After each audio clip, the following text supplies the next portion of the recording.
நான் வாழ்வு தர வந்தேன், நிறைவாக தர வந்துவேன். அந்த நிறைவாழ்வு எப்படி தெரியுமா தந்தாரு? செத்து தான் தந்தார். He died but he made us live. இதுதான் கிறிஸ்தவ வாழ்க்கை. நான் பாவத்திற்கு இறக்கும் பொழுது பிறருக்கு நான் வாழ்வாக மாறுகிறேன். ஜனவரியில உங்களுக்கு இந்த ஒரு டெக்னிக் சொன்னா 2026 முழுக்க நீங்க இதை பிராக்டிஸ் பண்ணீங்கன்னா வாழ்க்கை முழுக்க உங்களால பிராக்டிஸ் பண்ண முடியும். இந்த உடம்பை என்ன பண்ணணும்?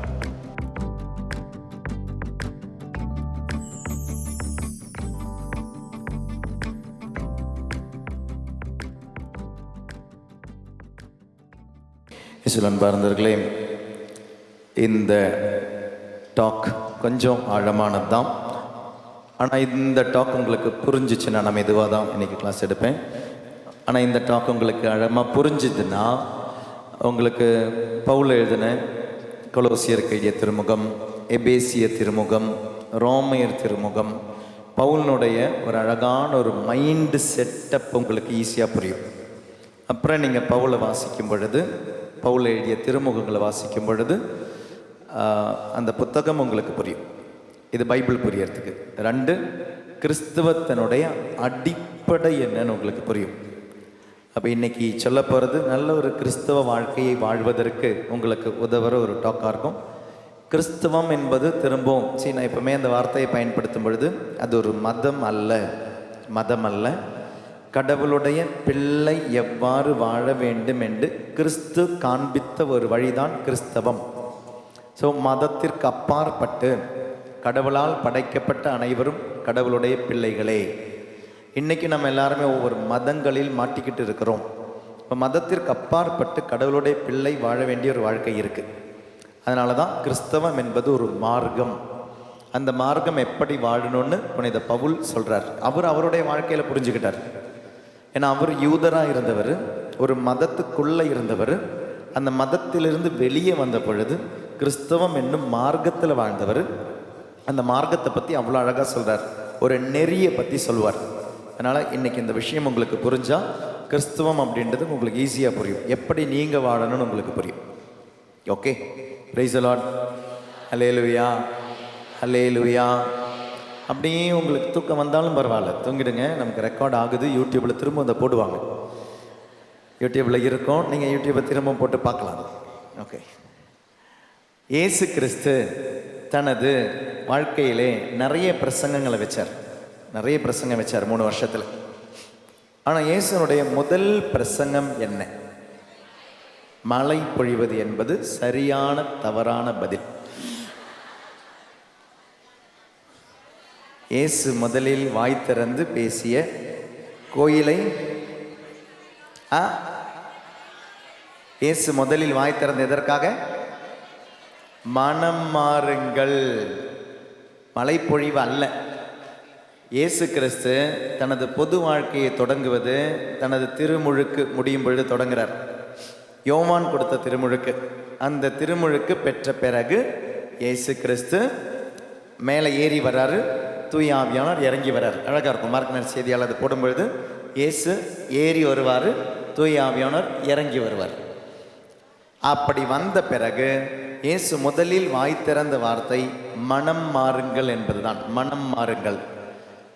சரி, நான் சொல்லிடுறேன், உங்களுக்கு அடுத்த டைம் தரேன். நான் உங்களுக்கு நானே கஷ்டப்பட்டு இதை சொல்லிக்கிட்டு இருக்கிறேன். அங்கேருந்து அந்த அம்மா இன்னொரு பிரசங்கம் வச்சு. அப்போ மனம் மாறுங்கள். இயேசு கிறிஸ்து சொன்ன முதல் வார்த்தை மனம் மாறுங்கள். ஓகே, இதை மனசில் வச்சுக்கோங்க.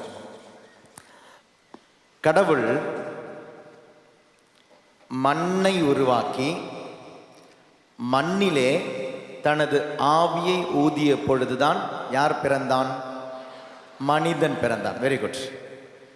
மனிதன் பிறந்த பிறகு அந்த ஆவி அவனிடமிருந்து எடுக்கப்பட்டால் அப்புறம் அவன் மிச்சம் என்ன? மண்ணு. அப்போ மண்ணுக்குள்ள ஆவி போன பொழுது மனிதனானவன், அந்த ஆவி வெளியே போன பொழுது திரும்பவும் அவன் மண்ணாக மாறிவிட்டான். மனிதனே. ஜனவரியில் பாட வேண்டிய பாட்டா ஃபாதர் இது? இல்லை, மார்ச்சில் பாடினீங்கன்னா நம்ம ஒத்துக்கிறோம் ஃபாதர். ஜனவரியிலே அப்போ மனிதனே நீ மண்ணாக இருக்கின்றாய், மண்ணுக்கே திரும்புவாய். அப்போ மண்ணில் ஆண்டவருடைய ஆவி வந்த பொழுது மனிதனானான். ஆண்டவருடைய ஆவி அதிலிருந்து வெளியே போன பொழுது திரும்பவும் மண்ணானான். அப்போ ஆக்சுவலி மனிதன் என்பவன் ஆவியே ஒழிய அவன் மாம்சம் அல்ல, அவன் உடல் அல்ல. Man is ultimately a spirit. Man is ultimately a spirit. அவனுக்கு ஆன்மா உண்டு, அவனுக்கு மனசு உண்டு, அவனுக்கு உடல் உண்டு. ஆனால் இந்த உடல் எல்லாம் போகும் பொழுது அவன் கடைசியாக போய் நிற்க போவது ஆண்டவர் முன்னால் போய் நிற்கும் பொழுது அவன் ஆவியே. So man is ultimately a spirit. இனி அடுத்தது இந்த ஃபர்ஸ்ட் சென்டென்ஸ் மறந்துடக்கூடாது. Sentence 1, man is ultimately a spirit, மனிதன் ஆவியே. அப்போ ஒரு ஸ்டெப் வந்துடுச்சு. அடுத்த ஸ்டெப்பு, அப்போ ஆவியான மனிதனிடம் ஆவியான ஆண்டவர் பேசும் பொழுது, உரையாடும் பொழுது, உறவாடும் பொழுது அவனது உடலில் உரையாடுவாரா, உறவாடுவாரா? அவனுடைய மனதில் உரையாடுவாரா, உறவாடுவாரா? இல்லை அவனுடைய ஆன்மாவில் உறவாடுவாரா?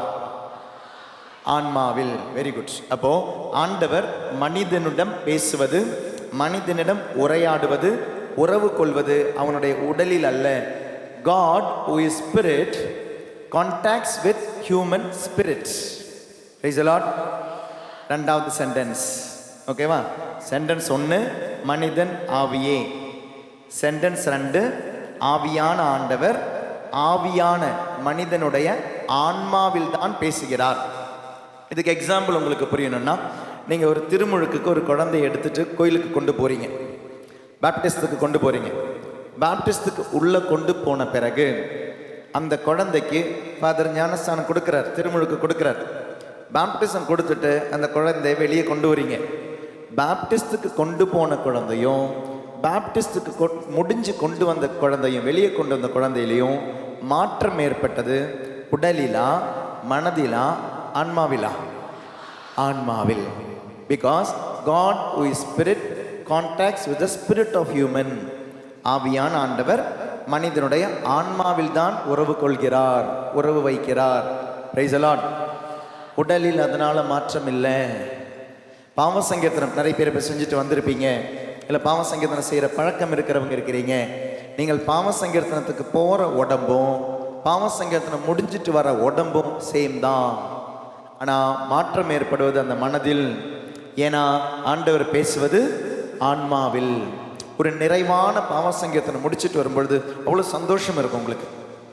நிறைவான ஒரு பாவ சங்கீர்த்தனம், சும்மா ஏனோ தானோ செய்கிற பாவ சங்கீர்த்தனம் கிடையாதுங்க. நிறைவான ஒரு பாவ சங்கீர்த்தனம் முடிச்சுட்டு வரும்போது உங்களுக்கு அவ்வளோ சந்தோஷம் இருக்கும். Because God has contacted your spirit. உங்களுடைய சோலில், உங்களுடைய ஆன்மாவில் பேசியிருக்கிறாரு. நற்கருணை, நீங்கள் நற்கருணை வாங்க போகிறீங்க. நற்கருணை வாங்கி திருப்பள்ளியில் நற்கருணை வாங்குறீங்க. நற்கருணை வாங்க வந்த உடம்பும் நற்கருணை வாங்கிட்டு போகிற உடம்புலையும் மாற்றமில்லை. ஆனால் ஆண்டவர் பேசியது ஆன்மாவில். God who is spirit contacts the spirit. ஒரு டீக்கன் ஃபாதராக போகிறாங்க. இந்த நாட்கள் எல்லாமே ஆர்டினேஷன்ஸ் நடந்துக்கிட்டு இருக்கு இல்லையா? திருப்பொழிவு, குருத்துவ திருப்பொழிவு நடந்துக்கிட்டு இருக்கு. அந்த டீக்கனை நீங்கள் திருப்பொழிவுக்கு முன்னால் பார்க்கும் பொழுதும் உடம்பு அதே தான். திருப்பொழிவில் பிறகு நீங்கள் பார்க்கும் பொழுதும் உடம்பு அதே தான், மாற்றம் இல்லை. மாற்றம் எங்கே எப்போ வந்திருக்குது? டீக்கன் குருவானவராக மாறிட்டான்னு சொல்லி ட்ரெஸ்ஸுலலாம் கொஞ்சம் எல்லாம் மாற்றம் இருக்கும், மாற்றியெல்லாம் போடுவாங்க. ஆனால் மாற்றம் வந்தது அவருடைய உடலில் அல்ல, அவருடைய மனதில் அல்ல, வந்தது ஆன்மாவில். Price the Lord. இந்த நற்கருணையும் பாருங்களேன். கொஞ்ச நேரத்துக்கு அப்புறம் நம்ம திருப்பலியை நிறைவேற்றுவோம். அந்த திருப்பலியை நிறைவேற்றும் பொழுது அப்பம் என்னும் உடலில் மாற்றம் இல்லை, அதனுடைய ஆன்மாவில், அதனுடைய சப்ஸ்டன்ஸ் தான் மாற்றம். அங்கே இருக்கிற அப்பமும் இங்கே கொண்டு வர அப்பமும் உங்கள் வாய்க்குள்ளே போகிற அப்பமும் அந்த உடம்பளவில் மாற்றம் வரலை, அதனுடைய ஆட்ரிபியூட்ஸில் மாற்றம் வரலை. மாற்றம் வருது அதனுடைய ஆன்மாவில், அதனுடைய சப்ஸ்டன்ஸில். அதனால தான் நம்மளுடைய கண்ணால் பார்க்க முடியல. ஒரு குழந்தையில் அந்த மாற்றத்தை கண்ணால் பார்க்க முடியல. பாவசங்கீர்த்தனத்துக்கு போயிட்டு வர ஒரு ஆளுடைய கண்ணால் நம்மளுடைய மாற்றம் பார்க்க முடியல. குருத்துவ பொழிவு நம்மளால் மாற்றம் பார்க்க முடியல, கண்ணால் பார்க்க முடியல. அப்பம் இயேசுவனுடைய சரீரமாக மாறும்போது கண்ணால் மாற்றம் பார்க்க முடியல. Praise the Lord. Hallelujah, hallelujah, hallelujah. அப்ப ஆவியான ஆண்டவர் மனிதனுடைய ஆவியில் பேசுகிறார் என்பது 3வது சென்டென்ஸ்.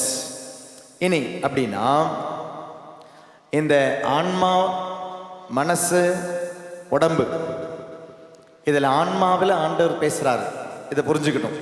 ஆன்மாவில் ஆண்டவர் கான்டாக்ட் பண்ணுறாரு, புரிஞ்சுக்கிட்டோம். இங்கே இன்னொருத்தர் இருக்கிறான், உடம்பு இல்லையா? அப்போ இதில் கான்டாக்ட் பண்ணுறது, இதில் பேசுறது யாரு? யாரு? சாத்தான் இல்லையா? இதில் தூய ஆவி பேசுகிறார் அப்படின்னா, இதில் உலகத்தின் ஆவி பேசும், ஊனியல்பின் ஆவி பேசும், சுயநலத்தின் ஆவி பேசும். அப்போ உடலில் பேசப்படுவது, உடலில் உங்களோடு பேசுவது ஊனியல்பின் ஆவி, உலகத்தின் ஆவி. Price the lord. அப்போ முதல் சென்டென்ஸ் நான் உங்ககிட்ட சொன்னது மேன் இஸ் ஸ்பிரிட், மனிதன் ஆவி, மனிதன் ஆன்மாவானவன். ரெண்டாவது சென்டென்ஸ் உங்ககிட்ட சொன்னது ஆவியான ஆண்டவர் மனிதனுடைய ஆன்மாவில் உறவாடுகிறார். மூணாவது உங்ககிட்ட சொன்னது உலகமும் உலகத்தின் ஆவியும் உரையாடுவது உடலிலே. உடலிலே நான் உங்களுக்கு முன்னால் ஒரு கிளாஸில் எடுத்திருக்கேன். மனசு தான் எப்பவுமே முடிவெடுக்கிற ஒரு விஷயம். மனசு தான் த டிசைடிங் ஃபேக்டர். ஆனால் அந்த மனசை இந்த ரெண்டு பேருமே இன்ஃப்ளூயன்ஸ் பண்ணுறாங்க. ஆன்மாவும் இன்ஃப்ளூயன்ஸ் பண்ணுது, அதாவது ஆண்டவருடைய குரலும் இன்ஃப்ளூயன்ஸ் பண்ணுது, இல்லைனா மனிதனுடைய இந்த ஊனியல்பினுடைய இயல்பு, இல்லைனா இந்த உலகத்தின் ஆவியும் இன்ஃப்ளூயன்ஸ் பண்ணுது. முடிவெடுக்கிறது என்னமோ மனசு தான். ஆனால் முடிவெடுக்கிற மனசை இங்கிருந்து ஒருத்தன் குத்துறான், இங்கிருந்து ஒருத்தன் குத்துறான். நீங்கள் எதன்படி செயல்படுவீர்களோ அதன்படி உங்களுடைய மாற்றம் இருக்கும். அப்போ ஆண்டவருடைய குரலை ஆன்மாவில் கேட்டு மனதை நீங்கள் செயல்படுத்தும் பொழுது, நல்லா கவனிங்க, மனசு செயல்படுகிறது. ஆன்மாவை கேட்டும் செயல்படலாம், உடம்பை கேட்டும் செயல்படலாம், உலகத்தை கேட்டும் செயல்படலாம். ஆன்மாவை கேட்டு மனது செயல்படும் பொழுது உடம்பு மாட்சிமை அடைகிறது. எதற்காக அது படைக்கப்பட்டதோ, எதற்காக அதனுடைய நாட்கள் கொடுக்கப்படுகிறதோ, எதற்காக அதனுடைய உறவுகள் கொடுக்கப்படுகிறதோ, எதற்காக உலகத்தினுடைய அனைத்தும் இந்த உடம்புக்கு கொடுக்கப்படுகிறதோ, அதில் இந்த உடம்பு மாட்சியை காணும். ஏனெனில் ஆன்மாவில் ஆண்டவருடைய குரலை கேட்டு மனது செயல்படும் பொழுது உடம்பும் உலகமும் உடம்பை சார்ந்தவையும் மாட்சிமை அடையும். அப்போ உங்களுடைய உறவுகளுக்கும் உங்களுக்கும் அந்த அந்த அதில் மாட்சி கிடைக்கும். உங்களுக்கு you will be blessed by those relationship. உங்களுடைய பணம், you will be blessed in those, உங்களுடைய வெல்த், உங்களுடைய அழகாக இருக்கலாம், திறமையாக இருக்கலாம், அறிவாக இருக்கலாம், இதில் எல்லாமே மாட்சிமை அடைவீர்கள். ஆண்டவருடைய குரலை கேட்டு ஆன்மாவில் கேட்டு மனதில் செய்யப்படும் பொழுது உங்களுடைய உலகமும் உங்களுடைய ஊனியல்பும் உங்களுடைய உடம்பும் மாட்சிமை அடையும். ஆனால் இது ரிவர்ஸில் போகுதுன்னு வச்சுக்கோங்க. ஊனியல்பை கேட்டு உலகத்தினுடைய ஆவியை கேட்டு உடம்பு செயல்படும் பொழுது, இல்லை உடம்பின் வழியாக மனசு செயல்படும் பொழுது ஆன்மா கெட்டு போகும், ஆன்மா அழிஞ்சு போகும். Price the Lord. Hallelujah, hallelujah, ஹல்லேலூயா. ஓனியல்பை கேட்டு உலக ஆவியை கேட்டு உடல் மனதை செயல்படுத்தினால் மனது செயல்படும். அப்படி மனது செயல்படும் பொழுது ஆன்மா கெட்டு போகும், ஆன்மா அழிஞ்சு போகும். அதனால தான் நீங்கள் ஒரு ஜெபத்துக்குன்னு உட்காந்து பாருங்க, உடம்பு ஜெபிக்க விடாது. நீங்கள் உபவாசத்துக்கு ஆசைப்பட்டு பாருங்க, உடம்பு உங்களுக்கு உபவாசத்தை அனுமதிக்காது. நீங்கள் யாருக்காவது அதை உதவி பண்ணணும்னு பாருங்க, உடம்பு ஒத்துக்காது. யாரையாவது அன்பு செய்யணும்னு பாருங்க, உடம்பு ஒத்துக்காது. யாருக்காவது சேர் கொடுக்கணும்னு பாருங்க, உடம்பு ஒத்துக்காது. இதான் பவுல் சொல்லுவார். என்ன சொல்லுவார்? எனது ஆன்மா என்னமோ பலம் உள்ளதுதான், என்னுடைய உடல் பலவீனமானது. இது இயேசுவும் சொல்வார், சீடர்கள் கிட்ட சொல்லுவார், என்னோடு 1 மணி நேரம் கூட உங்களால் ஜெபிக்க முடியலன்னு சொல்லிட்டு கெத்செமனே தோட்டத்தில் சொல்லுவார், ஆவி என்னமோ பலம் உள்ளதுதான், ஆனால் உடலோ பலவீனமானது. உதவி செய்யணும்னு மனசு சொல்லும், ஆன்மா சொல்லும், ஆனால் உடம்பு கேட்காது. உடம்பு ஒத்துழைக்காது, உங்களுடைய ஊனியல் ஒத்துழைக்காது, உலகின் ஆவி ஒத்துழைக்காது. மன்னிக்கணும்னு ஆன்மா சொல்லும், ஆனால் ஊனியல் ஒத்துழைக்காது. இரக்கம் காமிக்கணும்னு மனசு சொல்லும், ஆன்மா சொல்லும், ஆனால் உடம்பு ஒத்துழைக்காது, ஊனியல்பு ஒத்துழைக்காது. இதுக்கு நடுவில் நடக்கிற போராட்டம் தாங்க மனுஷன். இனி இதுக்கு 2 பேர் எக்ஸாம்பிள் இருக்கிறாங்க. ஆன்மாவில் ஆண்டவருடைய குரலை கேட்டு மனதில் செயல்படுத்தி உடலை மாட்சிப்படுத்த அன்னை மரியாள்.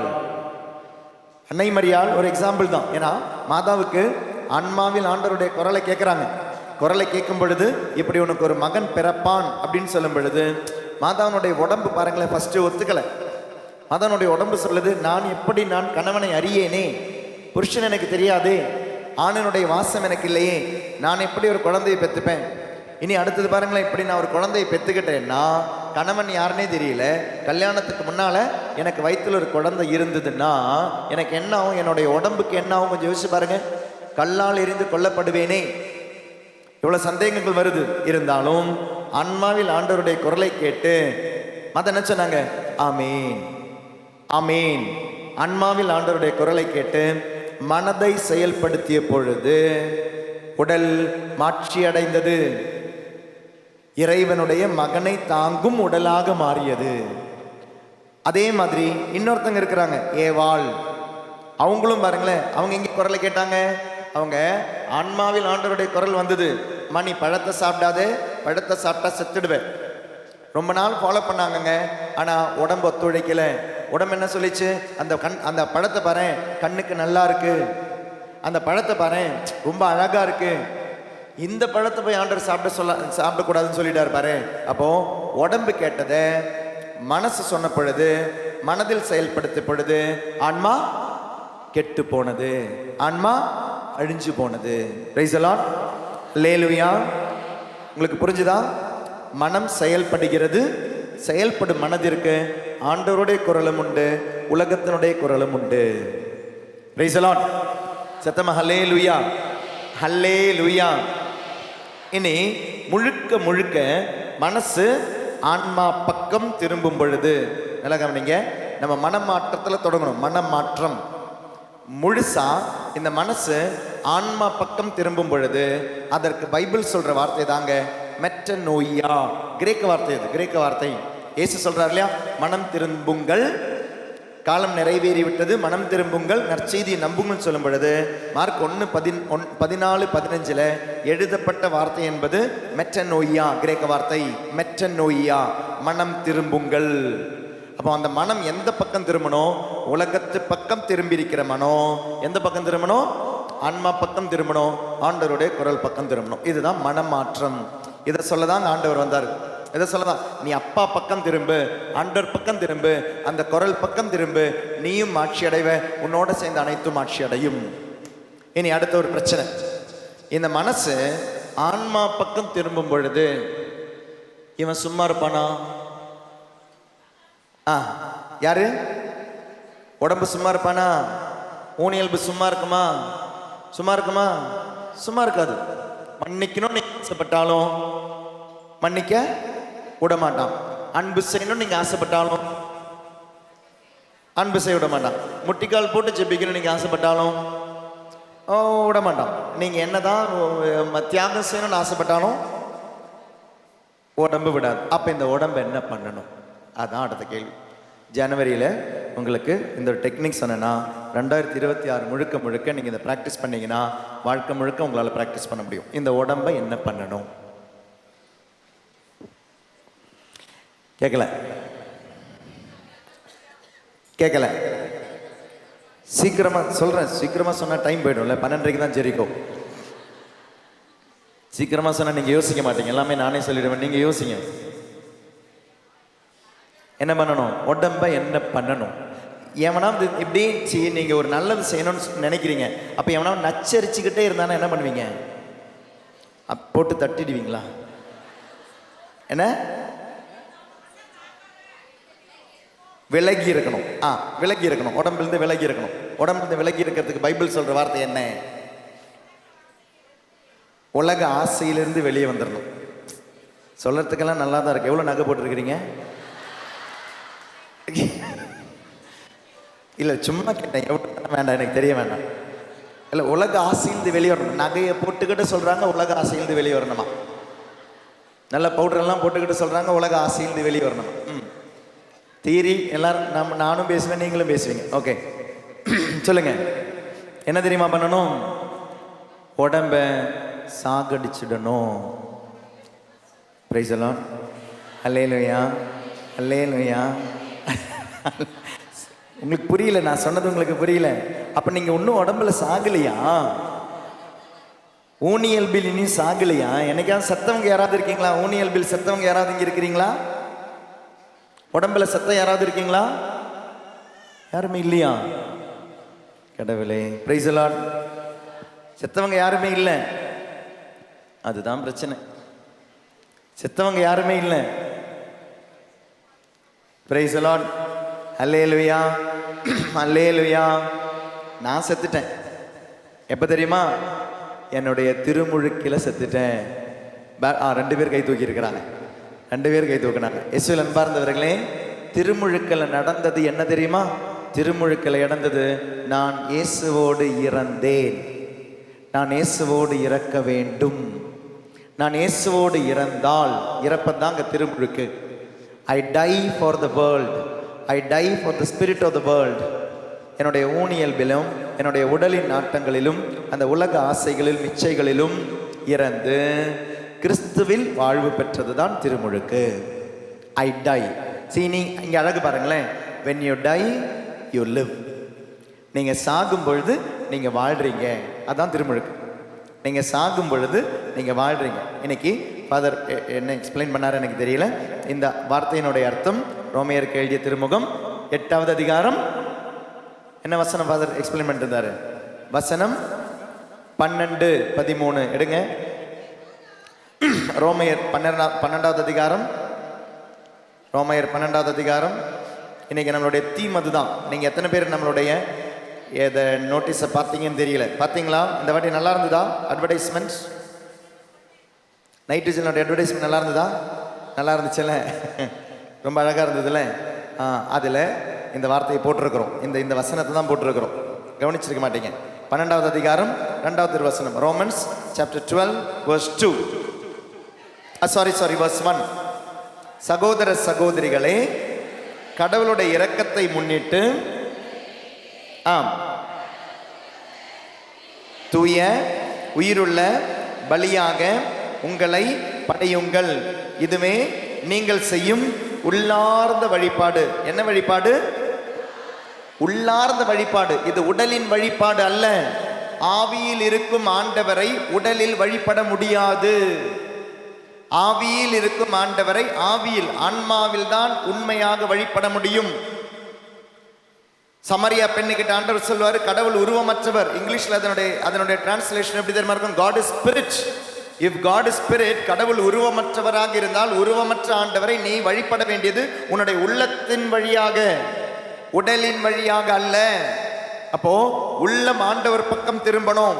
மன மாற்றம். அதற்கு நீங்க என்ன செய்யணும்? உங்களுடைய உடம்ப கடவுளுக்கு உகந்த தூய உயிருள்ள பலியாக ஒப்பு கொடுக்க வேண்டும். ரோமையருக்கு எழுதப்பட்ட திருமுகம் 6வது அதிகாரம் 3-8 வரை நீங்க எடுங்க, நான் வாசிக்கிறேன். ரோமையர் 6:3-8.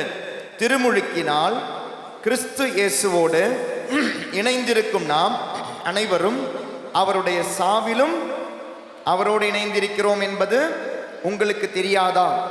இறந்த கிறிஸ்துவை மாட்சிமிகு தந்தை உயிர்த்தெழ செய்தார். அவ்வாறு நாமும் புதுவாழ்வு பெற்றவர்களாய் வாழும்படி திருமுழுக்கின் வழியாய் அவரோடு, அந்த வார்த்தை பார்த்தீங்களா? இறந்த கிறிஸ்துவை மாட்சிமிகு தந்தை உயிர்த்தெழ செய்தார். அவ்வாறு நாமும் புதுவாழ்வு பெற்றவர்களாய் வாழும்படி திருமுழுக்கின் வழியாய் அவரோடு. செத்தவங்களை தான் அடக்கம் செய்வாங்க. அப்ப செத்தாதான் அடக்கம் செய்ய முடியும். அப்ப பைபிள் சொல்லுது, செத்தாதான் வாழ முடியும். only if you die you can live. இறந்தால்தான் வாழ முடியும். அவர் இறந்தது போலவே நாமும் அவரோடு ஒன்றித்து இறந்தோம் எனில், அவர் உயிர்த்தெழுந்தது போலவே நாமும் அவரோடு ஒன்றித்து உயிர்த்தெழுவோம். நாம் இனிமேல் பாவத்துக்கு அடிமைகளாக இராதபடி நம்முடைய என்ன இயல்பு? பழைய மனித இயல்பு அவரோடு சிலுவையில் அறையப்பட்டிருக்கிறது. இவ்வாறு பாவத்துக்குட்பட்டிருந்த நம் இயல்பு அழிந்து போகும். இது நமக்கு தெரியும். ஏனெனில் இறந்தோர் பாவத்தினின்று விடுதலை பெற்றுவிட்டனர் என்றோ. அப்ப அந்த இறப்பு அப்படின்றது என்ன? திருமுழுக்கினுடைய இறப்பு.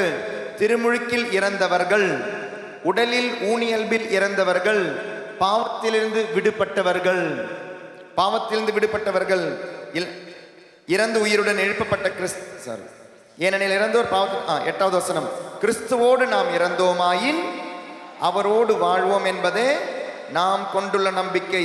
இறந்து உயிருடன் எழுப்பப்பட்ட கிறிஸ்து இனிமேல் இறக்க மாட்டார். இனி அவர் சாவின் ஆட்சிக்கு உட்பட்டவர் அல்ல என நாம் அறிந்திருக்கின்றோம். Praise the lord, praise the lord. அப்போ திருமுழுக்கின் வழியா நம்ம என்ன ஆயிட்டோம்? செத்து போயிட்டோம். செத்து போன பிறகு அடக்கம் செய்யப்பட்டோம். நமது ஊனியல்பின் இச்சைகள் ஆண்டவர் அன்னைக்கே அடக்கம் செஞ்சிட்டாரு. பாவத்தை அடக்கம் செஞ்சாரு, சாபத்தை அடக்கம் செஞ்சாரு, பாவத்தினோட எல்லா சாபங்களையும் அடக்கம் செஞ்சாச்சு. Price the Lord, hallelujah. இனி கவனிங்க. அப்ப பாப்டிசம் வாங்கின நீங்க செத்துட்டீங்க. செத்தவங்க இன்னைக்கு கிறிஸ்துவில் உயிர்த்து உயிர் வாழ்றீங்க. only when you die you live. உங்களை கொஞ்சம் இமேஜின் பண்ணுங்க, கற்பனை பண்ணுங்க. நீங்க இப்ப செத்துட்டீங்க, உண்மையாவே செத்துட்டீங்க. பாப்டிஸ்டில் சாவு கிடையாது, இயல்பா செத்துட்டீங்க. உங்களை சவப்பெட்டிக்குள்ள வச்சிருக்கிறாங்க. அந்த சவப்பெட்டிக்குள்ள வச்ச உங்களை பார்த்து வரவும் போறவெல்லாம் திட்டுறான், அசிங்கமா திட்டுறான். அந்த செத்தவனுக்கு நல்லா கவனிங்க, அந்த செத்த உடம்பை பார்த்து திட்டுறான். திட்டும் பொழுது உங்களுக்கு கவலை இருக்குமா? இருக்காது. செத்துட்டீங்க. Price the Lord. செத்தவனுக்கு ஏன் என்ன சொன்னாலும் பிரச்சனை கிடையாது. Price the Lord, hallelujah, hallelujah, hallelujah, ஹல்லேலூயா. செத்தவன் முன்னால அவனுடைய பொண்டாட்டி வரா, அவ பாட்டு புலம்புறா, நிறைய விஷயங்களை புலம்புறா. எனக்கு சம்பாதிச்சு கொடுக்கல, நீ இதை பண்ணலை, நீ அதை பண்ணலைன்னு சொல்லி நிறைய விஷயங்களை அவளும் திட்டுறான்னு வச்சுக்கோங்க. செத்தவனுக்கு ஏதாவது பிரச்சனை இருக்கா? இல்லை. செத்துட்டா பிரச்சனை இல்லை, பிரச்சனை இருக்கக்கூடாது. Price the Lord, hallelujah. இனி செத்தவனை பார்த்து அவனுக்கு வீட்டிலேருந்து காசு கொடுத்துருக்குறாங்க, எவங்கிட்டயோ 1000 ரூபாய் கொடுத்துட்டு நீ மாலை வாங்கிட்டு வான்னு இருக்கிறாங்க. மாலை வாங்கினவன் 500 ரூபாய் பாக்கெட்டில் போட்டு 500 ரூபாய் மாலையை வாங்கி கொண்டு வந்து செத்தவனை ஏமாத்துறான். ஏமாத்தின பொழுது செத்தவனுக்கு ஏதாவது ப்ராப்ளம் இருக்குதா? ஒண்ணுமே இல்லை. Praise the Lord, hallelujah. இனி செத்தவனுக்கு அடுத்தது பாருங்களேன். செத்தவனுக்கு யாராவது அவனை திட்டும் போதும் பிரச்சனை கிடையாது, யாராவது அவனை ஏமாத்தினாலும் பிரச்சனை கிடையாது. இனி அடுத்தது, செத்தவன் இடி அடிக்குது, பயம் இருக்குமா? மின்னல் பயம் இருக்குமா? மழை பெய்யுது, பிரச்சனை இருக்குமா? Price the Lord. அப்ப அவனுக்கு பாவமும் இல்லை, ரெண்டாவது அவனுக்கு பயமும் இல்லை. செத்தவனுக்கு பாவம் செய்ய முடியாது. 2, செத்தவனுக்கு பயம் கிடையாது. பிரைஸ் தி லார்ட், ஹல்லேலூயா. செத்தவனுக்கு காயங்கள் கிடையாது. பிரைஸ் தி லார்ட், ஹல்லேலூயா. யாரெல்லாம் என்ன சொன்னாலும் அவனுடைய மனசுக்கு அது பிரச்சனையே கிடையாது. 4 இன்ஃபீரியாரிட்டி காம்ப்ளெக்ஸ், இந்த டாக்கை நீங்கள் பார்த்துருப்பீங்க. 4 விஷயங்கள் நம்மளை நமக்கு பிரச்சனை இருக்க 4 விஷயங்கள்: பாவங்கள், காயங்கள், பயங்கள், தாழ்மை உணர்வுகள். நம்ம வாழும் பொழுது நம்மளை பிரச்சனைக்குள்ளாக்குற பாவங்கள் செத்தவனுக்கு கிடையாது, காயங்கள் செத்தவனுக்கு கிடையாது, 3வது பயங்கள் செத்தவனுக்கு கிடையாது. இனி இன்ஃபீரியாரிட்டி காம்ப்ளெக்ஸ் இருக்குமா அவனுக்கு? செத்தவனுக்கு ஐயோ எனக்கு பவுடர் போடலையே, பவுடர் போடாமல் என்ன படுக்க வச்சிருக்காங்களே, பிரச்சனை இருக்குமா? செத்தவனுக்கு அந்த பிரச்சனை கிடையாது. எனக்கு நல்ல ஷூ வாங்கி போடலையே, செத்தவனுக்கு அந்த பிரச்சனை இருக்குமா? இருக்காது. பிரைஸ் தி லார்ட், ஹல்லேலூயா. கிறிஸ்துவில் செத்தவங்களுக்கு, இனி பாப்டிஸ்டுக்கு வரேன். உண்மையா செத்ததை பத்தி பேசினேன். உண்மையா செத்தவனுக்கு என்னெல்லாம் இருக்காது? பாவம் இருக்காது, காயம் இருக்காது, பயம் இருக்காது, தாழ்மை உணர்வு இருக்காதுன்னா திருமுழுக்கின் வழியாக நீங்க என்ன ஆயிட்டீங்க? செத்து போயிட்டீங்க. Price the lord. அப்போ ஒரு கிறிஸ்தவனுக்கு, கிறிஸ்துவில் பிறந்தவனுக்கு, பிரைஸ் தி லார்ட், கிறிஸ்துவில் பிறந்தவனுக்கு பாவம் செய்ய முடியுமா? யாது, பாவம் செய்யக்கூடாது. 2வது, யாராவது உங்களை பத்தி ஏதோ பேசிக்கிட்டே இருக்கிறாங்க, குத்தம் பேசுறாங்க. நீங்க உருப்பட மாட்டீங்க, இந்த ஃபாதர் இங்க இருந்தா சரியாக மாட்டாரு, ஐயோ இந்த வர்கீஸ் ஃபாதர் எப்பதான் இங்கிருந்து போவாரு, இல்லையா, ரொம்ப நாளா இருக்கிறாரு, இவர் தான் சரியாகாது. Price the Lord. சொல்றவங்க இருப்பாங்க. சொல்றவங்க இருக்கும் பொழுது இது நமக்கு காயங்களை தந்தால் நான் செத்தவன் அல்ல, கிறிஸ்துவில் செத்தவன் அல்ல. அவங்க குத்தம் சொல்றாங்களே, இவங்க குத்தம் சொல்றாங்களே, இப்படி என்னை பத்தி பேசுறாங்களே அப்படின்னு நம்ம சொல்லிக்கிட்டே இருந்தோம்னா, நம்ம அவங்கள பத்தி நினைச்சுக்கிட்டே இருந்தோம்னா, நான் இறந்தவன் அல்ல, நான் திருமுழுக்கு பெற்றும் இறந்தவன் அல்ல, நான் கிறிஸ்தவன் அல்ல. Praise the Lord. ஹல்லேலூயா. இனி உங்களுக்கு பயங்கள் இருக்கு, நிறைய பயங்கள். இருட்டு பார்த்தா பயம், போலீஸை பார்த்தா பயம், நாயை பார்த்தா பயம், பல பயங்கள் உங்களுக்கு இருந்ததுன்னா, நீங்கள் திருமுழுக்கு பெற்றும் கிறிஸ்துவில் ஒன்றும் வாழ ஆரம்பிக்கல. பாவம் இருக்கு, பயம் இருக்கு, காயம் இருக்கு, தாழ்மை உணர்வுகள் இருக்கு. கிறிஸ்துவில் இறந்தும் கிறிஸ்துவில் வாழாதவர்களாக இருக்கிறோம். அப்ப திருமுழுக்கு நமக்கு தர வேண்டியது கிறிஸ்துவில் மரிப்பவர்கள், கிறிஸ்துவில் உயிர்ப்பவர்கள். இறந்தவன் வாழ்வு கொடுப்பவனாக மாறும் இடம் தாங்க திருமுழுக்கு. when you die you live. உன் பாவத்திற்கு நீ சாகும் பொழுது நீ புண்ணியத்திற்காக நீ உயிர்க்கிறாய். உன்னுடைய பயங்களுக்கு நீ சாகும் பொழுது நம்பிக்கைக்காக நீ உயிர்க்கிறாய். தாழ்மை உணர்விலே நீ சாகும் பொழுது கடவுளுடைய அன்பிலே நீ உயிர்க்க வேண்டும். காயங்களிலிருந்து நீ சாகும் பொழுது அன்பிலே நீ உயிர்க்க வேண்டும்.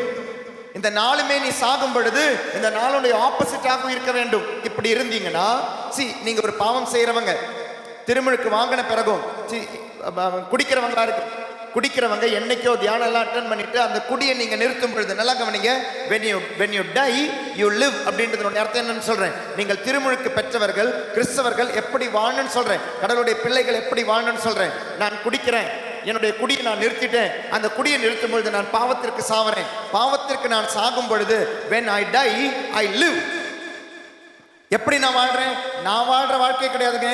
நான் என்னைக்காவது என்னுடைய குடியை நிறுத்தி இந்த குடி இருப்பவர்களுக்கு நான் ஜெபிக்கும் பொழுது, அந்த பாரத்தோடு ஜெபிக்கும் பொழுது என்னுடைய ஜெபம் அதிகமாக கேட்கப்படும். பிகாஸ் I have என்னுடைய வாழ்க்கையில என்னுடைய பாவத்திற்காக நான் செத்து போயிட்டேன். செத்து போகும் பொழுது என்னால் வாழ முடியும்.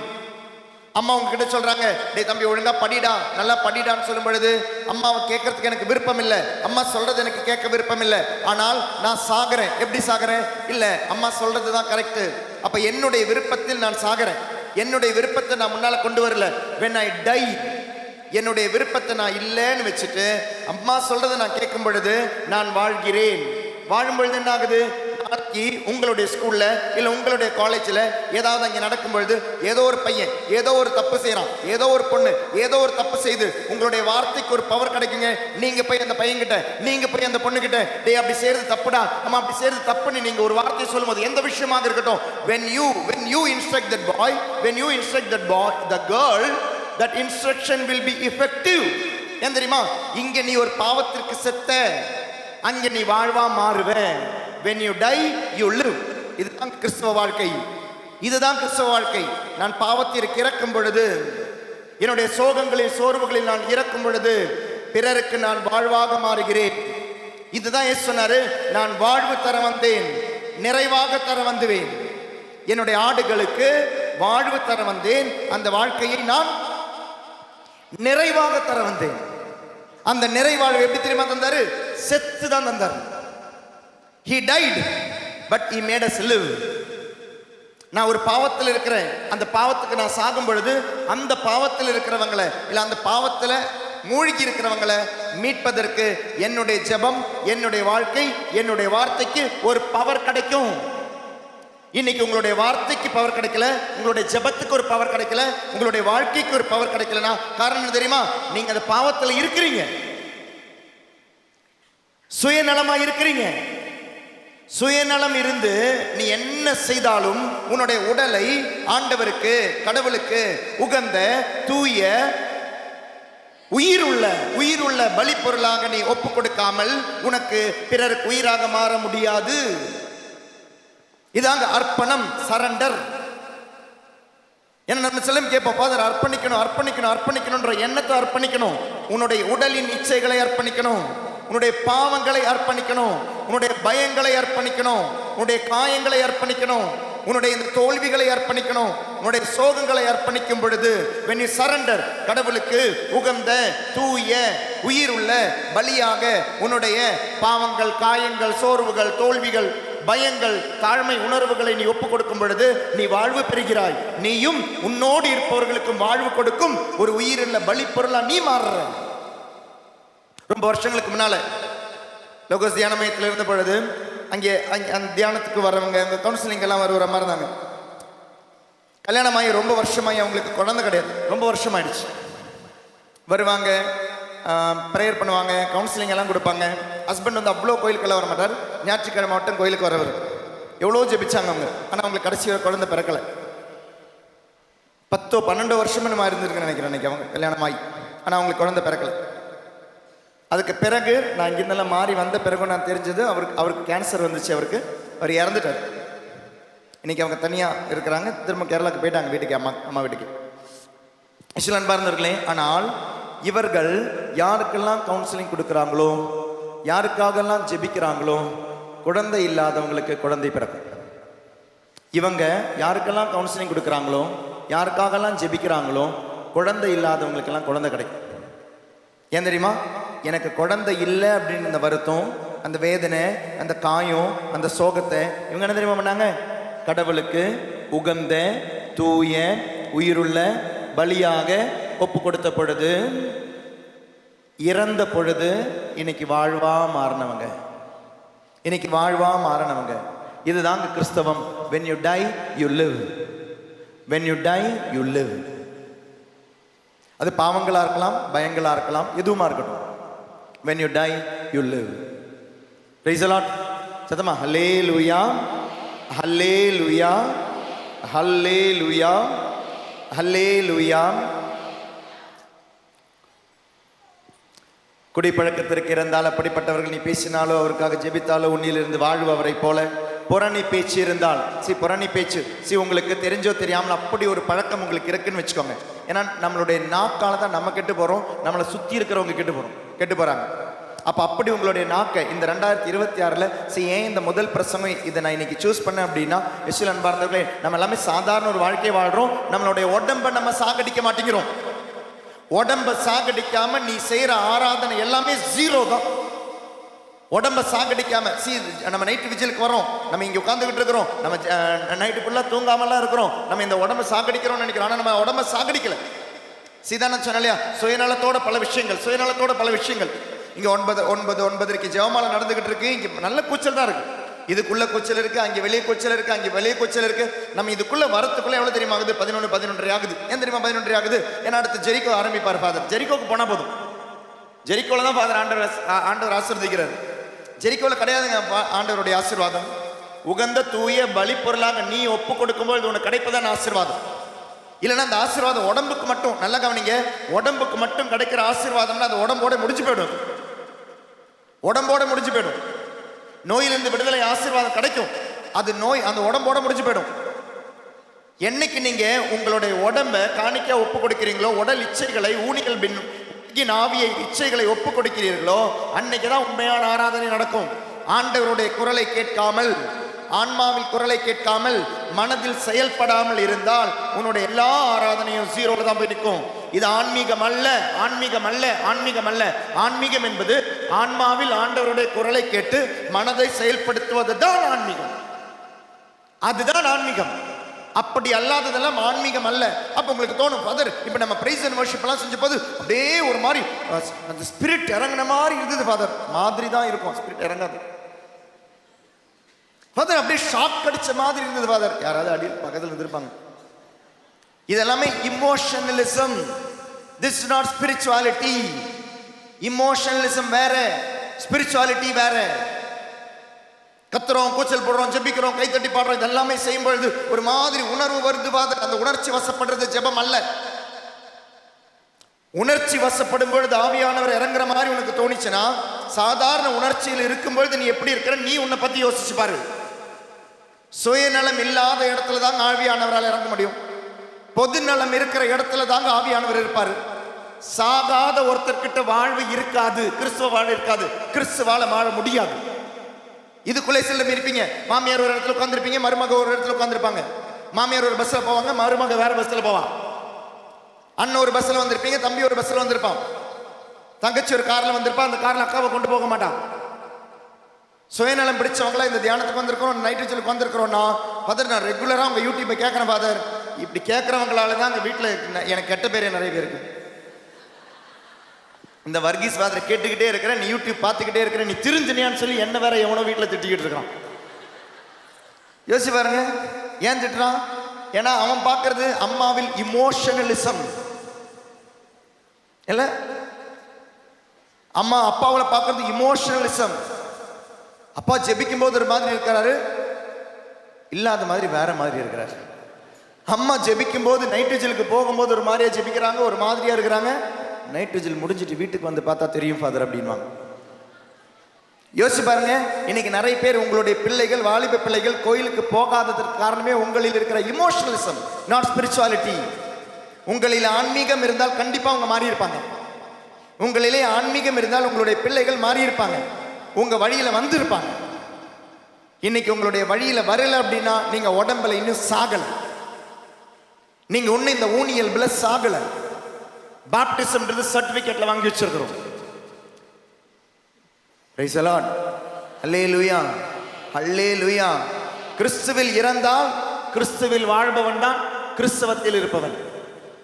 பாப்டிசம் சடங்குக்காக எடுத்தவங்க இன்னும் சாபத்திலையும் பாவத்திலையும் நீங்க வாழ்றோம்னா நல்லா கவனிங்க, பாப்டிசத்துல சகல பாவமும் சகல சாபமும் அழிக்கப்பட்டது.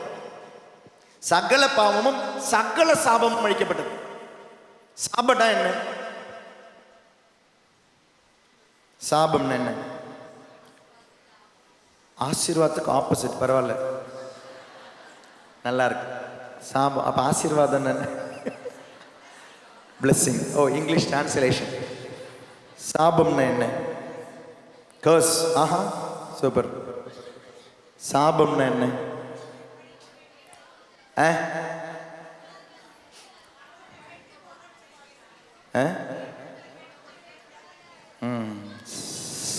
முன்னோர்கள் செய்தது. பார்ந்தவர்களே, சாபம் என்பது நீங்கள் சொன்னது எல்லாமே தான். கொஞ்சம் கூட ஈஸியாக சிம்பிளாக சொல்லணும்னா, நீங்கள் முன்னால் போகும் பொழுது உங்களை முன்னால் போக விடாமல் உங்களை பிடிச்சி இழுக்குது, பின்னால் இழுக்குது, அதுதாங்க சாபம். நீங்கள் முன்னால் போகணும்னு ஆசைப்படுறீங்க, ஆனால் எவ்வளோ முயற்சி செய்கிறீங்க, எவ்வளோ பிஸ்னஸ் செய்கிறீங்க, அது பணத்தில் இருக்கலாம், உறவில் இருக்கலாம், அன்பில் இருக்கலாம், ஜபத்தில் இருக்கலாம், உங்களுடைய நன்மையில் இருக்கலாம். உங்களுடைய ஆன்மா கொஞ்சம் முன்னால் போகணும்னு ஆசைப்படும் பொழுது பின்னால் பிடிச்சி இழுக்குது பாருங்கள், அதுதான் சாபம். அந்த சாபத்திலிருந்து கூட நீங்கள் சொன்ன மாதிரி முன்னோர்களுடையது இருக்கலாம், இல்லை நீங்கள் செஞ்சது இருக்கலாம். முன்னோர்கள் மட்டும் கிடையாது, நீங்கள் உங்களுக்கு தெரிஞ்சதும் தெரியாமலும் சுயநலத்தில் வாழ்ந்ததனுடைய சாபங்கள் இருக்கலாம். நான் தப்பு செஞ்சேன்னு ஒத்துக்கவே மாட்டேன் பாருங்க, இதனுடைய சாபம் எல்லாம் இருக்கலாம். அப்போ முன்னோர்களதும் இருக்கலாம், நீங்கள் குழந்தைங்களும் செஞ்சது இருக்கலாம், நேற்று வரை செஞ்சதனுடைய சாபங்கள் இன்னைக்கு உங்களுக்கு இருக்கலாம். முன்னால் நீங்கள் போக விடாமல் பின்னால் உங்களை பிடிச்சி இழுக்கிறது தான் சாபம். அந்த சாபத்திலிருந்து கூட ஆண்டவர் விடுதலை தந்தார். எடுத்து வாசிப்போமா? கொலோசியர் எழுதிய திருமுகம் 2வது அதிகாரம். கொலோசியர் 2வது அதிகாரம் எடுத்துட்டீங்களா? இல்லைங்க, நான் எடுத்துறேன். இல்லை, நீங்கள் இங்கே கத்துவீங்க. கொலோசியர் 2வது அதிகாரம் 13வது வசனத்திலிருந்து வாசிக்கிறேன், கேளுங்க கேளுங்க. 13லிருந்து 17 வரை நல்லா கவனிங்க. கொலோசியர் 2:13 17. உடலில் விருத்த சேதனம் செய்து கொள்ளாதவர்களாயும் குற்றங்கள் செய்பவர்களாயும் வாழ்ந்ததால் நீங்கள் இறந்தவர்களாய் இருந்தீர்கள். கடவுள் உங்களை அவரோடு உயிர் பெற செய்தார். நம் குற்றங்கள் அனைத்தையும் மன்னித்தருளினார். நமக்கு எதிரான ஒப்பந்த விதிகள் பல கொண்ட கடன் பத்திரத்தை அவர் அழித்து விட்டார். கடன் பத்திரத்தை அவர் அழித்து விட்டார். அவரோடு நீங்கள் சாகும் பொழுது அவரை அழித்து விட்டார். அதை சிலுவையில் வைத்து ஆணியடித்து அறவே ஒழித்து விட்டார். தம் சிலுவையினால் கிடைத்த வெற்றியால் ஆட்சியாளர், அதிகாரம் கொண்டோர் ஆகியோரின் படைக்கலன்களை கிறிஸ்து பிடுங்கிக் கொண்டு அவர்களை இகழ்ச்சிக்குள்ளாக்குமாறு ஊர்வலமாக இழுத்துச் சென்றார். எனவே உண்பது, குடிப்பது மற்றும் திருவிழா, அமாவாசை, ஓய்வு நாள் கொண்டாடுவது ஆகியவற்றை குறித்து எவரும் உங்களை குறை கூற வேண்டியதில்லை. இவையெல்லாம் வர இருந்தவற்றின் வெறும் நிழலே கிறிஸ்துவே உண்மை. Price the Lord. அதே மாதிரி கொலோசியர் 3வது அதிகாரம் வாசிக்கிறேன், கேளுங்க. 1-17 மொத்தம் வாசிப்போம், கேளுங்க. கொலோசியர் 3:1 நீங்கள் கிறிஸ்துவோடு உயிர் பெற்று எழுந்தவர்களானால் மேலுலகு சார்ந்தவற்றை நாடுங்கள். அங்கு கிறிஸ்து கடவுளின் வலப்பக்கத்தில் அமர்ந்திருக்கிறார். இவ்வுலகு சார்ந்தவை பற்றி அல்ல, மேலுலகு சார்ந்தவை பற்றியே எண்ணுங்கள். ஏனெனில் நீங்கள் கிறிஸ்துவோடு இறந்து விட்டீர்கள். உங்கள் வாழ்வு அவரோடு இணைந்து கடவுளிடம் மறைந்திருக்கிறது. கிறிஸ்துவே உங்களுக்கு வாழ்வளிப்பவர். அவர் தோன்றும் பொழுது நீங்களும் அவரோடு மாட்சி பொருந்தியவராய் தோன்றுவீர்கள். ஆகவே உலக போக்கிலான உங்கள் இயல்புக்குரிய பரத்தமை, ஒழுக்கக்கேடு, கட்டுக்கடங்காத பாலுணர்வு, தீய நாட்டம், சிலை வழிபாடான பேராசை ஆகியவற்றை ஒழித்து விடுங்கள். இவையே கீழ்ப்படியா மக்கள் மீது கடவுளின் சினத்தை வரவழைக்கின்றன. இத்தகையோர்களோடு நீங்கள் வாழ்ந்தபோது நீங்களும் இவற்றில்தான் உழன்றீர்கள். ஆனால் இப்பொழுது நீங்கள் சினம், சீற்றம், தீமை ஆகிய அனைத்தையும் அகற்றிவிடுங்கள். பழிப்புரை, வெட்கக்கேடான பேச்சு ஆகிய எதுவும் உங்கள் வாயினின்று வரக்கூடாது. ஒருவரோடு ஒருவர் பொய் பேசாதீர்கள். ஏனெனில் நீங்கள் பழைய மனித இயல்பையும் அதற்குரிய செயல்களையும் களைந்துவிட்டு புதிய மனித இயல்பை அணிந்திருக்கிறீர்கள். அவ்வியல்பு தன்னை உண்டாக்கியவனரின் சாயலுக்கேற்ப புதுப்பிக்கப்படுகிறது. உங்களுக்கு புரியுதுன்னு நினைக்கிறேன், அதனால நான் கண்டினியூஸாக வாசிட்டு போயிட்டே இருக்கிறேன். இந்த டாக் உங்களுக்கு புரிஞ்சா இந்த வார்த்தைகள் உங்களுக்கு புரியும். இவ்வாறு நீங்கள் கடவுளை முழுமையாய் அறிய முடியும். புதுப்பிக்கப்பட்ட நிலையில் கிரேக்கர் என்றும் யூதர் என்றும், விருத்த சேதனம் பெற்றவர் என்றும் விருத்த சேதனம் பெறாதவர் என்றும், நாகரிகம் அற்றோர் என்றும், சீத்தியர் என்றும், அடிமை என்றும், உரிமை குடிமக்கள் என்றும், மேல் ஜாதி என்றும், கீழ் ஜாதி என்றும், பணக்காரர் என்றும், ஏழை என்றும் என்ன ஃபாதர் உங்களுடைய பைபிள் எக்ஸ்ட்ரா இருக்கா? என்னுடைய பைபிள் இதெல்லாம் இருக்கு, உங்களுடைய பைபிள் இல்லாதான் நீங்கள் என்ன பார்க்குறீங்கல்ல இல்லையா? மேல் ஜாதி என்றும், கீழ் ஜாதி என்றும், பணக்காரர் என்றும், ஏழை என்றும், அந்த வடக்கு நாட்டவர் என்றும், தெற்கு நாட்டவர் என்றும், அப்புறம் என்ன, அப்புறம் அந்த மொழி பேசுகிறவர்கள் என்றும், இந்த மொழி பேசுகிறவர்கள் என்றும், நாங்கள் தமிழ் பேசுகிறவர்கள் என்றும், நீங்கள் வேறு மொழி பேசுவீர்கள் என்றும், நீங்கள் என்ன நீங்கள் மாடி வீடு வைத்திருக்கிறவர்கள் என்றும், நாங்கள் கூரை வீட்டில் இருக்கிறவர் என்றும், இல்லையா, நீங்கள் பட்டுப்படவை போட்டிருக்கிறீர்கள் என்றும், சாதாரண படவை போட்டிருக்கிறீர்கள் என்றும், நீங்கள் கார் வச்சிருக்கிறீங்க என்றும், கார் இல்லாதவங்கள் என்றும், அதெல்லாம் நம்ம வாழ்கிற வாழ்க்கைங்க, அதெல்லாம் இருக்கக்கூடாதுன்னு பைபிள் சொல்லுது. வேறுபாடு இல்லை, கிறிஸ்துவே அனைவருள்ளும் அனைத்துமாயிருப்பவர். ஃபேன் வேண்டாமா? குளிர்தா? பிரைஸ் தி லார்ட், அல்லேலூயா. ஃபேன் வேணும் என்றவர் உண்டும், ஃபேன் வேண்டாம் என்று. இதுலேயே ரெண்டு பீங்க, ரெண்டு. இப்போ ஒருத்தங்க என்ன சொல்லிட்டீங்க, எனக்கு வேண்டான்ட்டீங்க. பக்கத்தில் என்ன தெரியுமா சொல்லுவாங்க, எனக்கு வேணும் அப்படின்வாங்க. ரைஸ், கரெக்டா? இப்பவும் பாருங்க, ஊனியல்பை பற்றி தான் சொல்லிக்கிட்டு இருக்கிறோம். அப்போ ஊனியல்பு எனக்கு அது வேண்டாம், எனக்கு வேண்டாம், பக்கத்தில் இருக்கிறதுக்கு வேணுமா வேண்டாமான்னு நான் கேட்கல. ரைஸ் எல்லாம் கரெக்டான எக்ஸாம்பிள் கரெக்டான டைமில் கொடுத்தாரு பாரு. ஏன்னா இதுலலாம் பொது இடத்துல இதெல்லாம் சண்டை வருங்க. பொது இடத்துல வர சண்டைங்கிறது பொது இடத்துல புரிஞ்சுக்க முடியல, ஏற்றுக்க முடியல. இந்த இவ்வளோ வேற்றுமை. இங்கே தாங்க உடல் சாகணும், இங்கேதான் ஊனியல்பு சாகணும். இங்கிருந்து நீங்க வெளியே போகும்போது, காலையில் 5 மணிக்கு வெளியே போகும்போது, அந்த கார் யாராவது எடுக்கும்போது கொஞ்சம் முன்னால் இருந்தால் அந்த ஹார்ன் அடிச்சுக்கிட்டே இருக்கிறீங்கன்னா உடம்பு ஒன்றும் சாகலை. தியானம் எல்லாம் அட்டன் பண்ணோம். ஜெரிகோ ஜெபத்தினுடைய ஆசீர்வாதத்துக்காக வந்தோம் ஃபாதர். போஸ் எல்லாம் வேண்டாம், ஆராதனை மட்டும் நடத்தி விட்டுருங்க ஃபாதர். உடம்பு இன்னும் சாகலை. பிரைஸ் தி லார்ட், அல்லேலூயா, அல்லேலூயா, அல்லேலூயா. இன்னைக்கு ஏதோ 2 பஸ் லேட் ஆயிடுச்சு அப்படின்னாங்க. அந்த பஸ்ஸினுடைய அந்த ஆப்ரேட்டர் கண்டிப்பாக நல்லா திட்டு வாங்கியிருந்திருப்பாங்க. Price the Lord. உடம்பு சாகலை. எங்கே போகிறோம்? ப்ரேயருக்கு போகிறோம். ப்ரேயருக்கு போகும்போது எங்கே போட்டுட்டு வந்திருக்கிறோம்? சண்டை போட்டுட்டு வந்திருக்கிறோம். அது திட்டத்துக்கு ஒரு ஆள் முன்னால் நின்னதுனால. ட்ரெயின் லேட்டாக வந்தால் யாரை திட்டுவீங்க? இப்போ யாரை திட்டினீங்க? யாரையும் திட்டல. Price the Lord. எனக்கு பிடிக்காத ஒரு விஷயம் நடந்துச்சுன்னா என் முன்னால யார் மாற்றாங்களோ காலி. ஆண்டவருடைய குரலை ஆன்மாவில் கேட்காத வரை உன்னுடைய ஆராதனையில் நிறைவு இருக்காது. உடம்ப சாகடிங்க, உடம்ப சாகடிங்க, உடம்ப சாகடிங்க. கிறிஸ்துவனுடைய சிலுவையோட சேர்த்து அடிக்காமல் அது சாகாது. அது சாகாத வரை உங்களுக்கு உண்மையான ஆராதனை நடக்காது. உண்மையான ஆராதனை நடக்காது. சும்மா நம்ம இதெல்லாம் வேஷம் போட்டுக்கிட்டு இருக்கிறோம். இந்த தெரு சண்டை மாதிரி, குழா சண்டை மாதிரி நீங்கள் இந்த சேருக்கு சண்டை போடுறது. இப்போ இப்போ இப்போ வந்து உள்ள உட்காரன்னு சண்டை போடுவோமா? நாளைக்கு சப்போஸ் ஒரு 10,000 பேருக்கான கன்வென்ஷன் ஹால் போட்டோன்னு வச்சுக்கோங்களேன். அப்போ முன்னால் உட்காரணும்னு சண்டை போடுவோம். 10,000 பேருக்கு இதில் சேர் இருந்தாலும் முன்னால் உட்காரணும்னு சண்டை போடுவோம். Praise the Lord. அல்லேலூயா. இனி முன்னால் உட்காந்து அடுத்த சண்டை எதுக்கு தெரியுமா வரும்? நான் தான் மெழுகு திரியை பிடிப்பேன் ஜெரிகோக்கு அப்படின்னு அடுத்த சண்டை வரும். நான் தான் தேரை தூக்குவேன்ற ஒரு சண்டை வரும். கோயிலுக்கு போய் நம்ம என்னத்துக்கெல்லாம் போகிறோன்னு பாருங்க. விட்டு கொடுக்குற மனப்பான்மை நமக்கு. உடம்பு சாகலை, உடம்பு சாகலை. நான் தான் முன்னால் போகணும், நான் தான் வழி நடத்தணும், நான் தான் விளக்கு பிடிக்கணும், நான் தான் சிலுவை பிடிக்கணும், நான் தான் கொடை பிடிக்கணும், நான் தான் தேரை தூக்கணும், நான் தான் மாதாவை தூக்கணும், நான் தான் மாதாவை தரணும், நான் தான் என்னுடைய நான் தான் பலிப்பீடத்தை கொடுக்கணும், நான் வைக்கிற பூ தான் போடணும். பூவை பார்த்ததுனால இனி வேற ஏதாவது அங்கே பூ வச்சுட்டாங்கன்னா, இல்லை வேற ஏதாவது யாராவது டெக்கரேஷன் பண்ணிட்டாங்கன்னா, பிரைஸ் தி லார்ட். அல்லேலூயா, அல்லேலூயா, அல்லேலூயா.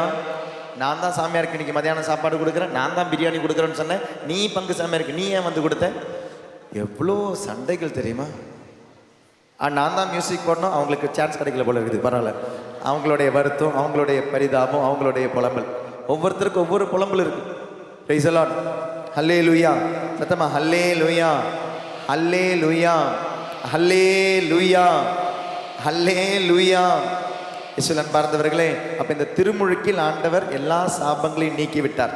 இந்த சாபங்களுக்கு நீங்கள் திருப்பம் உள்ள வந்திருக்கிறீங்க. இந்த பாவங்கள் வழியா இந்த சாபங்களுக்கு நீங்கள் திரும்பவும் உள்ள வந்திருக்கிறீங்க. 2026 இந்த பாவங்களிலிருந்தும் சாபங்களிலிருந்தும் வெளியே வரத்துக்கு திரும்பவும் உங்களால் திருமுழுக்கு பெற முடியாது. ஒரு வாட்டி வாங்கிட்டீங்க. அப்போ இனி என்ன பண்ணுறது? இனி என்ன பண்ணுறது? இனி உங்களுடைய உடலை சிலுவையோடு அறைந்து அர்ப்பணம் செய்துவிட்டு சரண்டர் பண்ணிவிட்டு உகந்த தூய உயிருள்ள பலியாக. அது எப்படி ஃபாதர் உயிருள்ள பலி? நம்ம தான் செத்து போயிட்டோமே. செத்து போயிட்டீங்க. ஆனால் செத்தவங்களுக்கு யார் உயிரை கொடுக்குறாரு? கிறிஸ்து உயிரை கொடுக்குறாரு. So when you die you live. உயிருள்ள பலியாக நீங்கள் ஒப்பு கொடுங்கள். ஒப்பு கொடுத்துட்டு அப்படி நீங்கள் பாவ சங்கீர்த்தனை செஞ்சீங்கன்னா அந்த பாவ சங்கீர்த்தனத்தில் உண்மை இருக்கும். இனிமே நான் இந்த குழா சண்டை போட மாட்டேன், இனிமே நான் தெரு சண்டை போட மாட்டேன், இனி நான் கெட்ட வார்த்தை பேச மாட்டேன், இனி நான் புரணி பேச மாட்டேன், இனி நான் புரளி கலப்ப மாட்டேன், இனி ஒருத்தங்களை பற்றி நான் தேவையில்லாமல் குத்தம் சொல்ல மாட்டேன், தெரிஞ்சதும் தெரியாதோ நான் செய்ய மாட்டேன்னு சொல்லிட்டு ஒரு பாவ சங்கீதனை செஞ்சுட்டு ஒரு திருப்பலியில் பங்கெடுக்கும் பொழுது நல்லா கவனிங்க. அந்த திருப்பலியில் நீங்கள் சொல்கிற விசுவாச பிரமாணம், நம்பிக்கை அறிக்கை உங்களுக்கு திரும்பவும் பாபத்திலிருந்து சாபத்திலிருந்து விடுதலை தரும். இதுதான் திருப்பலியில நீங்கள் சொல்கிற நம்பிக்கை அறிக்கையினுடைய பலன், அதனுடைய வல்லமை. நாம் அப்போ தான் பிரசங்கெல்லாம் முடிஞ்சிருக்கோம். பிரசங்கம் முடிஞ்சிட்டு எழுந்திருக்கணுமான்னு யோசிக்கிறதுக்கு வரதுக்குள்ள ஃபாதர் விண்ணகத்தையும் மண்ணகத்தையும் ஆரம்பிச்சிருவார். ஆரம்பித்த உடனே நம்ம கொட்டாய் விடுற நேரமே விசுவாச பிரமாணத்தில் தான். கொட்டாயெல்லாம் முடிச்சுட்டு வரதுக்குள்ள விசுவாச பிரமாணம் முடிஞ்சும் போயிடும். Price the Lord. நமக்கு இதெல்லாம் சடங்காக மாறிக்கிட்டு இருக்கிறதுனால திருப்பள்ளி என்னன்னு தெரியல, விசுவாச பிரமாணம் என்னன்னு தெரியல, அந்த விசுவாச பிரமாணத்தினுடைய வல்லமை தெரியல. நீங்கள் திருமுழுக்கில் சொன்னது விசுவாச பிரமாணம். திருமுழுக்கில் நான் மூவர் இறைவனை நம்புகிறேன், கத்தோலிக்க திரு அவையை நம்புகிறேன்,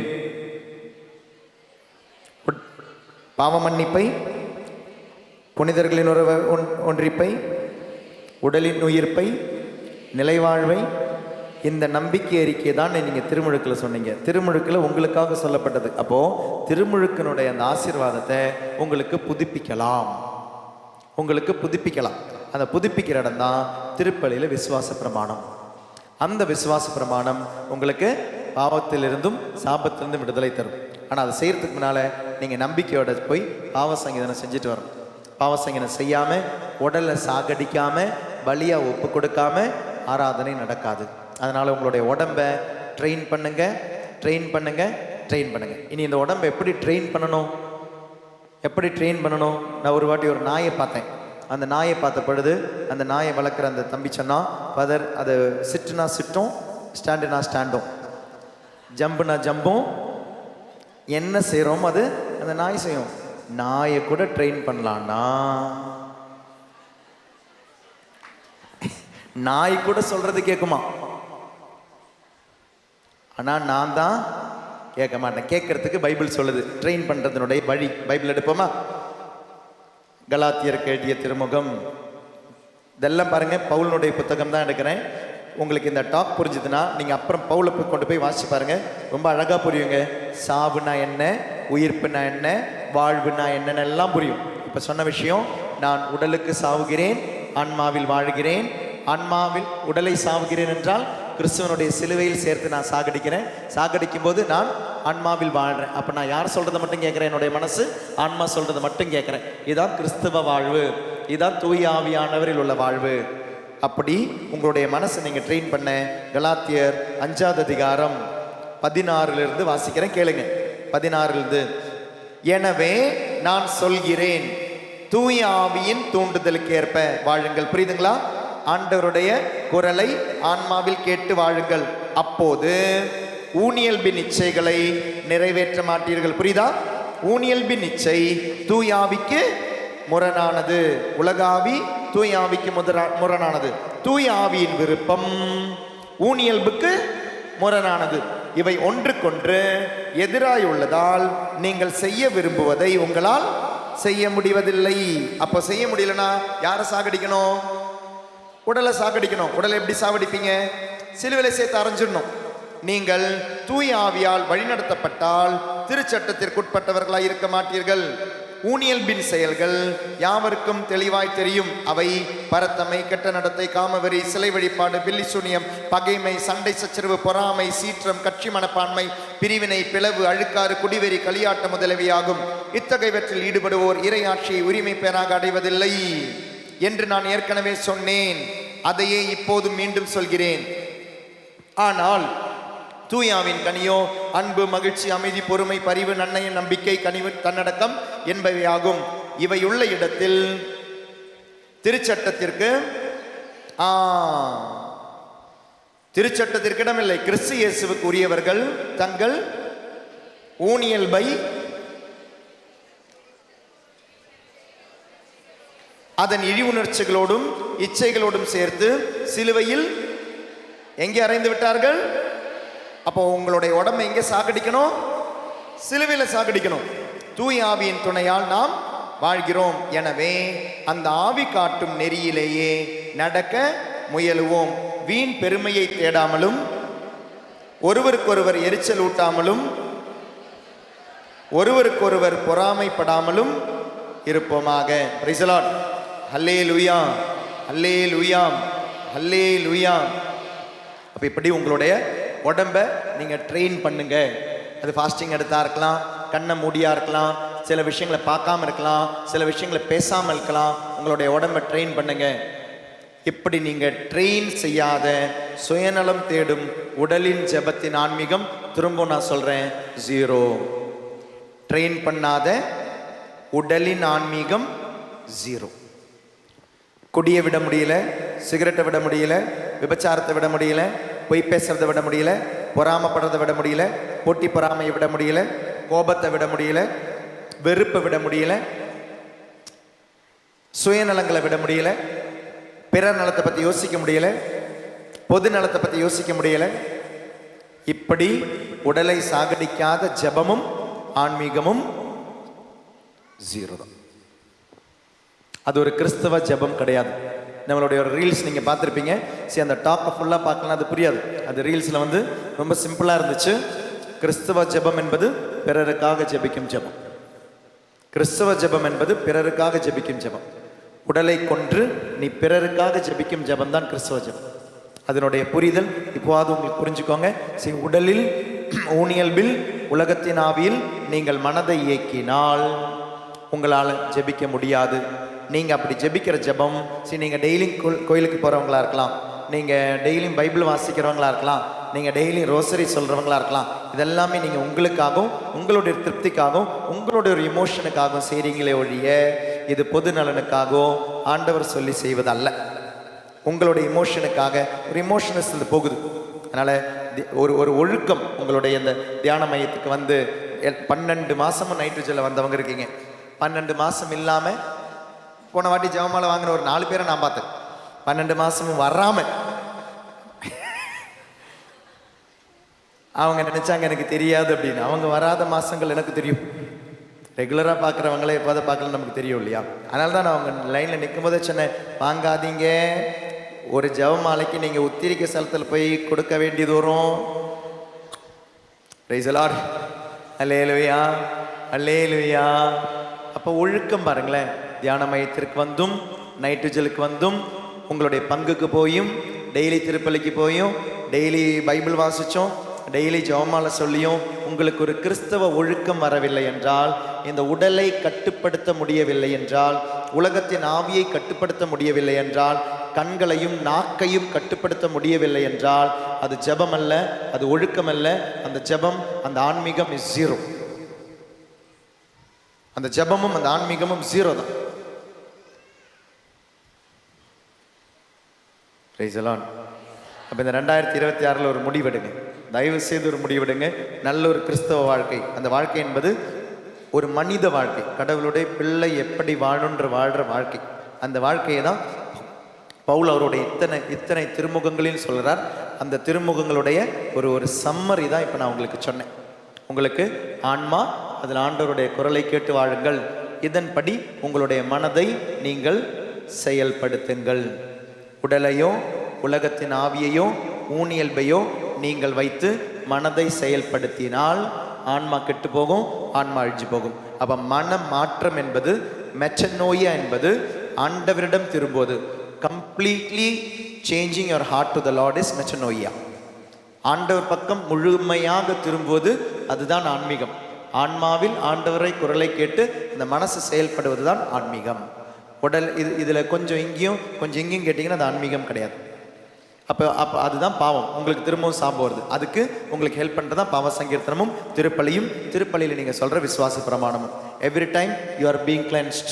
ஒவ்வொரு வாட்டியும் தூய்மைப்படுத்தி கொண்டே இருக்கிறீங்க. தெரிஞ்சோ தெரியாமலோ ஆண்டவருடைய குரலை கேட்க முடியல, ஆன்மாவில் கேட்க முடியல, ஊனியல்பின் குரலுக்கு போய்டுறீங்க, பிச்சைக்கு போய்டுறீங்க. இங்கிருந்து திரும்ப வரத்துக்கு உங்களுக்கு ஹெல்ப் பண்ணுறதான் திருமுழுக்கிலே நீங்கள் கொடுத்த உங்களுடைய அந்த வாக்குறுதி, அந்த விசுவாச பிரமாணம். அதை இன்னைக்கு திருப்பலியில் உணர்ந்து அந்த ஜெபத்தை ஜெபிங்க. அதுக்கு ஒரு அர்த்தம் இருக்குது. அதனால தான் சும்மா நம்ம பாடிடக்கூடாது. பாடும் பொழுது அவங்க பாடுறாங்களேன்னு சொல்லி நம்ம விட்டுடுவோம். இல்லைன்னா பாட்டு தெரிஞ்சால் பாடணும், இல்லை பாட்டு தெரியலையா அது ஜெபம் சொல்கிறது தான் நல்லது. எல்லாரும் சேர்ந்து சொல்ல வேண்டியதான்.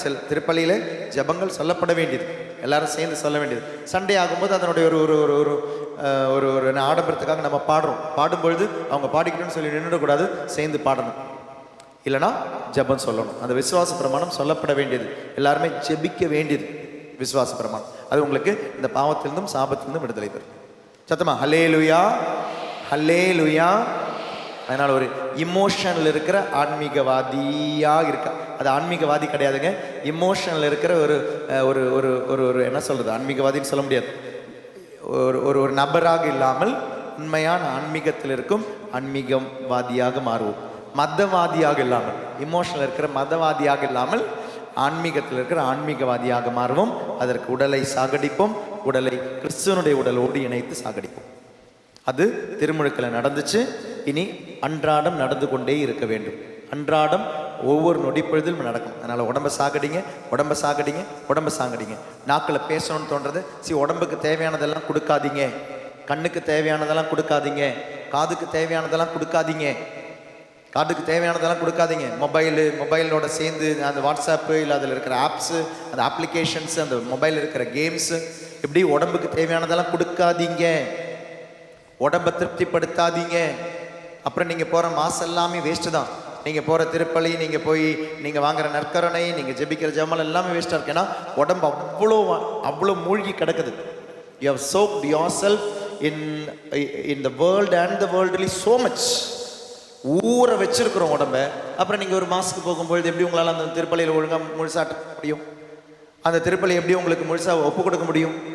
இங்கே ஊறி கிடக்கிறோம், மொபைல்லையும் டிவிலையும் ஒவ்வொரு யூடியூப்லையும் ஒவ்வொரு விஷயங்கள்லையும். Price the lord. அப்போ அந்த டாக்கு சரி 2 ஆங்கிளில் பார்த்துருப்பீங்க. ஃபாதர் என்ன சொன்னாங்க நான் கேட்கல. அது ஒரு ஆங்கிள் இருந்திருக்கும் கண்டிப்பாக. இது வந்து விவிலியத்தினுடைய ஒரு ஆங்கிள் இருந்து, நீங்கள் உங்களுடைய உடலை கடவுளுக்கு உகந்த தூய உயிருள்ள பலியாக ஒப்பு கொடுங்கள்.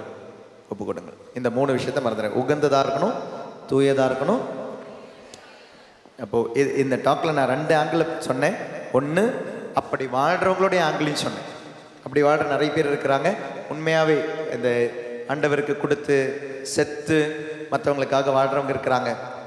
இல்லை அப்படி வாழணும்னு ஆசைப்பட்டேன். அதனால தான் அந்த டாக்டர் சொன்னேன். உங்களுடைய குடிப்பழக்கமாக இருக்கலாம். அந்த குடிப்பழக்கத்திலிருந்து வெளியே வரும்பொழுது நீங்கள் இன்னொருத்தருக்கு ஆசீர்வாதமாக மாறுவீங்க. சிகரெட் பழக்கம் இருக்கிறவங்களா இருக்கலாம். அப்படி ஒன்றிலிருந்து வெளியே வரும்போது ஆசீர்வாதமாக இருப்பீங்க. இல்லைனா உங்களுக்கு கல்யாணம் ஆகலை, கல்யாணம் ஆகாத பொழுது அப்படிப்பட்டவங்களுக்காக நீங்கள் ஜெபிக்கிறீங்க, நீங்கள் அதை ஏற்றுக்கிட்டீங்க, உங்களுக்கு ஆசீர்வாதமாக இருக்கும், மற்றவங்களுக்கு அது ஆசீர்வாதமாக இருக்கும். ஒருத்தருக்காக நீங்கள் ஜெபிக்கிறீங்க, குழந்தை இல்லாதவங்களுக்காக ஜெபிக்கிறீங்க. அப்படி உங்களுக்கு குழந்தை இல்லை, நீங்கள் மற்றவங்களுக்காக ஜெபிக்கணும். நான் எப்பவுமே சொல்லுவோம் இல்லையா, இந்த டிசம்பர் 21 சொன்னேன். நான் என்ன சொன்னேன்? சரி, நீங்கள் உங்களுக்காக ஜெபிக்காதீங்க, அப்படிப்பட்ட ஒரு 1000 பேருக்காக ஜெபிங்க. அப்படிப்பட்ட ஒரு 1000 பேருக்காக ஜெபிக்கணும் பாருங்களேன். நீங்கள் உங்களுடைய அந்த வேதனையை கடவுளுக்கு உகந்த தூய உயிருள்ள பலியாக ஒப்பு கொடுக்கிறீர்கள். அதன் வழியாக என்ன வருது? நிறைய பேருக்கு குழந்தைகள் பிறக்கிறதுக்கான வாய்ப்பு இருக்குது. உங்கள் ஜெபத்தின் வழியாக, உங்களுடைய தியாகத்தின் வழியாக பிறருக்கு ஆசீர்வாதமாக மாறுங்க. உங்களுடைய பாவங்கள் செய்யாமல் பிறருக்கு ஆசீர்வாதமாக மாறுங்க. உங்களுடைய பயங்களை களைந்து பிறருக்கு ஆசீர்வாதமாக மாறுங்க. உங்களுடைய காயங்களை களைந்து பிறருக்கு ஆசீர்வாதமாக மாறுங்க. உங்களுடைய தாழ்மை உணர்வுகளை களைந்து பிறருக்கு ஆசீர்வாதமாக மாறுங்க. அப்போது உங்களுடைய மூதாதையருடைய சாபத்திலிருந்தும் நீங்கள் செய்த பாவத்தினுடைய சாபத்திலிருந்தும் உங்களுக்கு விடுதலை கிடைக்கும். உங்களுடைய தலைமுறைக்கும் விடுதலை கிடைக்கும். உடம்பை சாகடிக்காமல் ஆசீர்வாதம் கிடையாது. உலகத்தின் ஆவியை சாகடிக்காம உங்களுக்கு ஆசீர்வாத ஒரு ஆன்மீகம் கிடையாது. தந்தை, மகன், தூய ஆவியின் பெயராலே